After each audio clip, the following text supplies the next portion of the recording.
Hello everyone, welcome back to our channel Financeable, where we upload videos related to finance, and in today's video I'll be teaching you how to transfer from Cash App to Binance. Before getting started, if you are new to the channel, please do subscribe and turn on the notification bell icon to get notified every time we upload new videos. Now let's get started. First of all, you'll need to open the Binance application. Once you open it, make sure to log into your account. Once you log in, what you'll have to do is tap on this wallet icon at the bottom, and then from this, tap on deposit.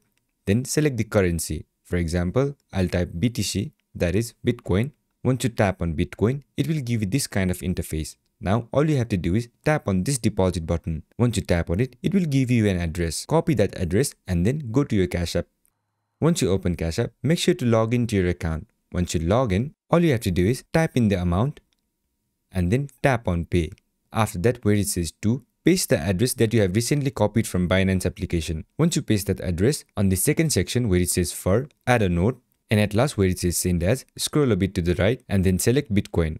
Once you do so, tap on the next button at the top right corner, then complete all the processes that they instruct, and once you have done so, the transaction will take place. It will take some time, and when the transaction is over, you'll get a notification. So this is how you do it. I hope this video was helpful, and if it was, don't forget to leave a like, comment and subscribe, and turn on the notification bell icon to get notified every time we upload new videos. And I'll catch you on the next one.